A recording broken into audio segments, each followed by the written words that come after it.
ألا إن أولياء الله لا خوف عليهم ولا هم يحزنون الذين آمنوا وكانوا يتقون۔ سب سے پہلے حضور اکرم نور مجسم سرور کائنات صلی اللہ تعالیٰ علیہ وسلم کے بارگاہ میں درود پاک کی ہدیہ پیش کر اللہم صلی اللہ سیدنا شفیعنا حبیبنا و طبیعنا مولانا محمد بارک وسلم صلی اللہ علیہ وسلم یا سید رسول اللہ یا حبیب اللہ صلی اللہ تعالیٰ علیہ وسلم۔ برکت کے لیے میں عرض کرتا ہوں غوث اعظم بمن بے شر و شام مدد قبلہ دی مدد کعبہ امام مدد۔ میں اپنا گفتگو اس شعر کے ساتھ شروع کرنا چاہتا ہوں۔ وہ کیا مرتبہ ہے غوث والا تیرا، اونچے اونچے کے سروں سے ہے قدم اعلیٰ تیرا، سر بھلا کوئی کیا جانے وہ ہے کیسا تیرا، اولیاء ملتے ہیں آنکھیں وہ ہے طلبہ تیرا۔ حضور پیر امیر میرا شیخ عبدالقادر جیلانی قطب ربانی محبوب سبحانی محبوب لامکانی عبدالقادر جیلانی رحمت اللہ علیہ کے پاس ایک روز ایک چور آیا اور آپ سے کہنے لگا کہ حضور میں آپ کے ہاتھ سے بیعت ہونا چاہتا ہوں، آپ کے ہاتھ سے مرید ہونا چاہتا ہوں۔ تو آپ نے کہا ٹھیک ہے، مرید ہونا چاہتے ہو تو ہو۔ آپ نے اپنا ہاتھ بڑھایا، اس چور نے بھی اپنا ہاتھ آپ کی طرف بڑھایا، اس شخص نے اپنے ہاتھ اپنے طرف کھینچ لی اور کہنے لگا میرا دو شرط ہے۔ آپ نے کہا کیا شرط ہے؟ اس نے پھر کہا کہ میں چوری کرتا ہوں، چوری نہیں چھوڑوں گا۔ اس نے کہا کہ میں نماز نہیں پڑھتا ہوں، نماز نہیں پڑھوں گا۔ تو آپ نے کہا میں تجھ کو مرید نہیں کروں۔ اتنا جب آپ نے کہا تو اس شخص نے کہا کہ حضور ایک ادنا سا غلام صحیح، ایک اور گنہگار صحیح، آپ نے اتنے چوروں کو اپنے دامن میں پناہ دی، اور ایک چور صحیح اور ایک گنہگار صحیح۔ آپ نے کہا میں نے تیرے دو شرط پہ راضی تو نہیں ہوں، مگر جو میرا ایک شرط ہے۔ اس شخص نے کہا کہ حضور آپ مجھے پہلے تو بیعت کر لیجیے، آپ کا ایک شرط کیا؟ میں آپ کا ہزاروں شرط ماننے کے تیار ہوں۔ تو آپ نے فرمایا میرا ایک شرط تجھ سے سنبھالا نہیں جائے گا، تو ہزار شرطوں کا کیا بات کرتا ہے؟ پھر آپ نے کہا میں تو تیرے دو شرط پر راضی نہیں ہوں، بس میرا یہ شرط ہے۔ تو اس شخص نے کہا ٹھیک ہے حضور۔ تو آپ نے جب بیعت کر لی، بیعت کرنے کے بعد آپ نے ان سے کہا کہ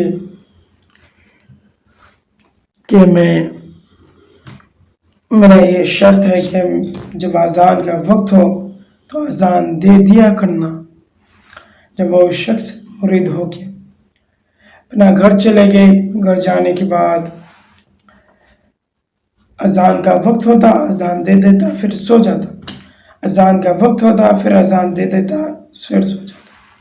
ایسے کرتے ایک دن، دو دن، 3 دن چلے گئے، 4 دن جب ہو گئے تو اس کی بیوی نے کہا اگر آپ ایسے اذان دیتے رہیں گے، اگر آپ کو اذان دینے کا اتنا شوق ہے، آپ مسجد میں جا کے دیجئے، آپ مسجد میں جا کے نماز پڑھیے۔ اس شخص نے کہا میں نے کسی سے وعدہ کیا ہے، اسی لیے مجھے اذان دیتا ہوں۔ اس کی عورت جانتی تھی اس کی اصلیت۔ اس نے کہنے لگا اگر آپ چوری نہیں کرنے جائیں گے تو ہم لوگوں کا گھر کیسے چلے گا؟ گھر میں چاول بھی ختم ہو گیا ہے، دال بھی ختم ہو گیا ہے۔ اس شخص نے پھر کہا کہ وہ یہ تو سوچ رہا ہوں کب چوری کرنے جاؤں اور بیچ میں اذان کا وقت نہ آ جائے۔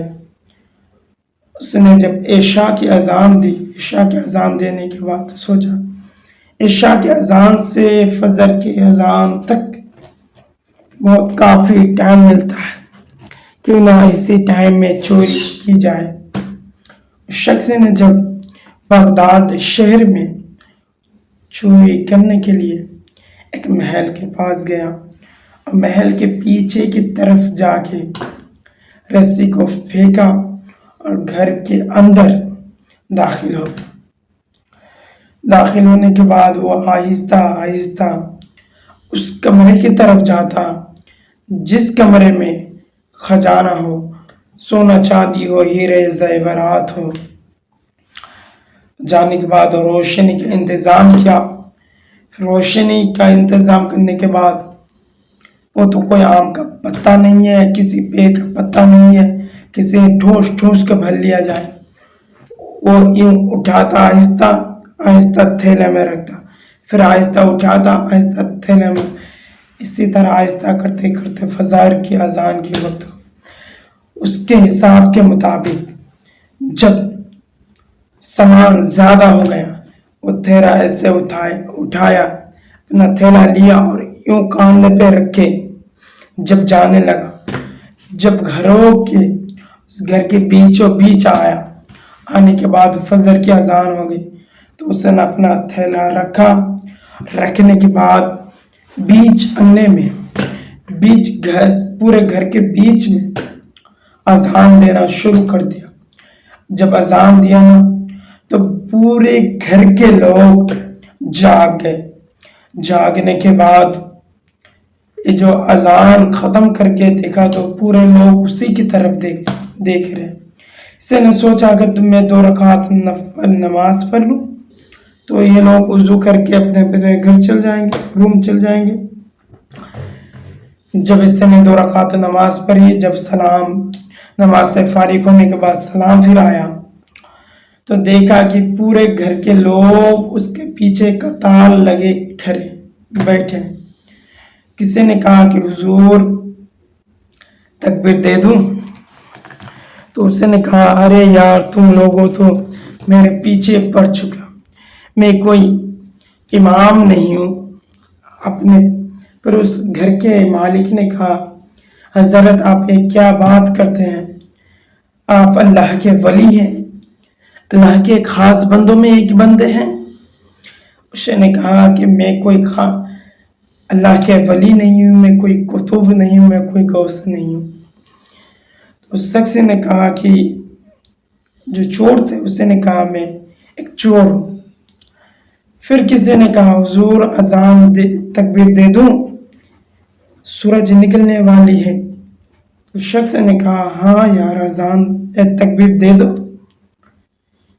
جب تکبیر دینے کے بعد فجر کی نماز ادا ہو گئی، ادا ہونے کے بعد وہ جب جانے لگا تو جب اذان نماز شروع ہو گئی تو ادھر تکبیر دے رہا ہے گھر کے مالک اور ادھر جو چور ہے، گھر کا سامان چوری کیا ہے، وہ نماز پڑھا ہے۔ پھر بھی دل چاہتا ہے کیوں نہ اس جماعت میں ہم بھی ہوتے۔ تو جب نماز سے فارغ ہو گئے، نماز ختم کر کے جب وہ جانے لگا تو یہاں کے سب گھر والے اس کا کوئی ہاتھ چومتا تھا، کوئی پیٹ چومتا تھا۔ اس نے کہا یار تم لوگوں تو میرے پیچھے پڑ گئے ہو، میں کہتا ہوں میں کوئی اللہ کے ولی نہیں ہوں، میں کوئی اللہ کے خاص بندہ نہیں ہوں، میں ایک چور ہوں۔ اس گھر کے مالک نے کہا کیا حضرت آپ بھی کیا بات کرتے ہیں، کوئی چور اپنے آپ کو چور کہلائے گا؟ اس کے بعد بغداد کی شہر میں، بغداد کی جامع مسجد میں بیٹھ کر ہمارے اور آپ کے پیرا میرے میرا شیخ عبد القادر جیلانی قطب ربانی محبوب سبحانی محبوب لامکانی عبد القادر جیلانی بیٹھ کے مسکرا رہے۔ تو آپ کے خادم نے جب آپ سے پوچھا حضور کیا بات ہے، مسکرانے کی وجہ کیا ہے؟ آپ نے کہا پھنس گیا ہے۔ پھر آپ کے خادم نے کہا حضور کون پھنس گیا ہے؟ تو کہا وہ جو کل میرے پاس مرید ہونا آیا ہے، آیا تھا وہ پھنس گیا۔ آپ کے مریدی نے کہا کہ حضور آپ تو جو پھنس جاتا اس کو بچا دیں، آپ اسے بھی بچا لیجئے۔ وہ جب بچائیں گے، یہ تو بچائیں گے، پھنس گیا مگر نکل جائیں گے۔ اس شخص نے، حضور عبد القادر نے جب کہا تو اس شخص نے پھر اس تھیلا کے پاس سے لکھا ہے جو چور تھا، لکھا آنے کے بعد اس تھیلا کو کھول کے دکھایا کہ یہ کیا ہے۔ اس باری کے مالک نے کہا یہ تو میرا سامان ہے، یہ کہاں سے آیا، یہ کہاں یہاں کیسا ہے؟ اس مالک نے کہا، اس چور نے کہا کہ اس کو میں نے ہی چرایا۔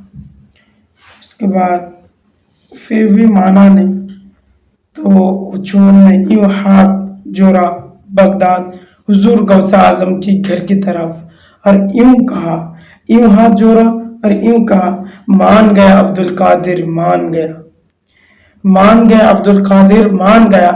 ایک وقت کی نماز پڑھنے کے بعد اتنا لوگ میرا احترام کر رہے ہیں، اگر میں 5 وقت کا نماز پڑھوں تو پورے شہر میرا احترام کرتا ہوا نظر آئے گا۔ میرے بولنے میں اور آپ لوگوں کی سننے میں کچھ غلطی ہوگی ہے تو معاف کریں رب کائنات۔ زندگی نے دی ساتھ، پھر ہوگی ملاقات، چمن رہا پھول کھلیں گے، زندگی رہی پھر ملیں گے۔